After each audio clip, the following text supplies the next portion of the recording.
male, and also on the right side around 9 o'clock you can see the presentation of man, woman and child. But the strange thing is how they present those human-like heads.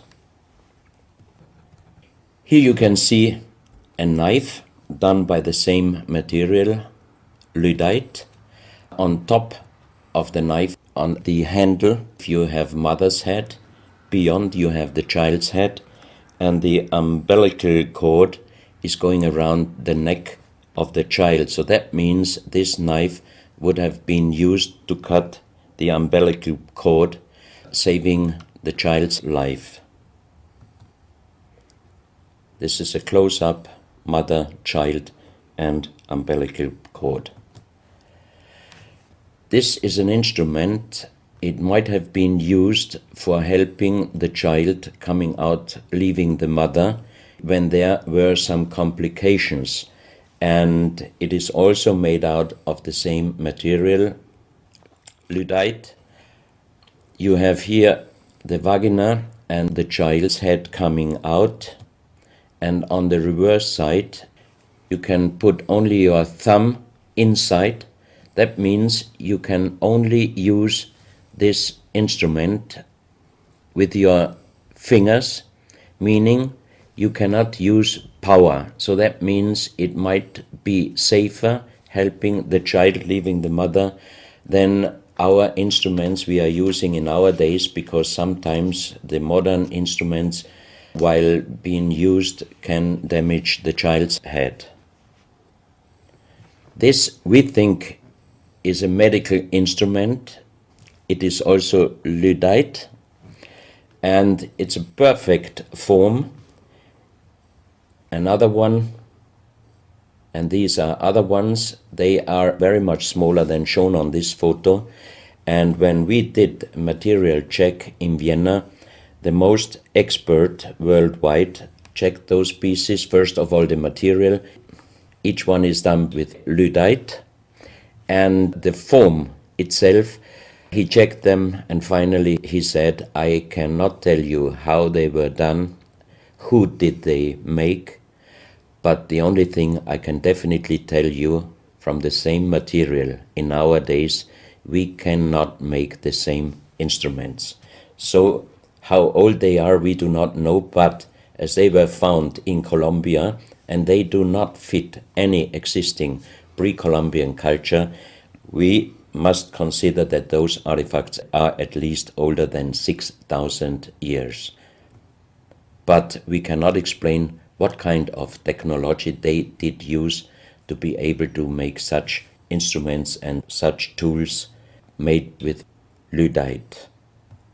You can see each piece fits exactly every kind of hand, never mind how big the size of the hand was. Each instrument, each tool fits exactly each hand which was using those instruments. This face looks a little bit like the Maui, the big stone statues from Easter Island. Here you have a close-up. This, in joking, I call it the dentist chair. Perfectly done, but again, same material, lyddite. And the strange question is, why, if they could make such perfect figurines out of this very difficult material, why did they show the human face always with big round eyes and a little nose and a big mouth? There is no real explanation possible. This is again one piece from Colombia, lyddite.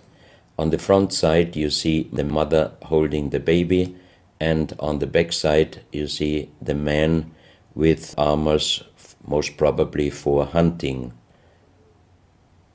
This stone figurine was found in Colombia. It looks exactly like the Maui statues from Easter Islands, but it is only about 30 centimeters in size. This is another masterpiece of stonework. You have on both sides presented one bird, but if you look at the front side, you can see that the two birds presenting a face, and on the left side, between the bird's head and the wings, you see again this unknown writing which we found on stones from all over the world. This is the mother holding a child, very strange face, and it's a kind of jade material. This is another stone from Colombia showing an armadillo. On top of the armadillo you can see a strange face with long ear and two horns on top. On this artifact you can see a smiling face on top. You have two triangles on this side, and on the other side, on the right side, you have a face. Again, the animal face on the right side, and some unknown symbols. And on the bottom of this object you see an animal, looks like a crocodile. Now we are moving to Guinea, West Africa, very close to the border with Mali. They found on a huge granite mountain the half portrait of a lady done in granite stone, and the size of this statue from top of the head until the middle of the torso is exactly 150 meters. So this is a real big question. Who might have been able to do such a huge granite half-portrait in a mountain at least 10 to 12,000 years ago, because the Italian geologist Professor Pittoni was on the spot. He did these photos and he checked the earth on the bottom of this mountain, and his calculation was that this stone monument must have been done at least 10 to 12,000 years ago.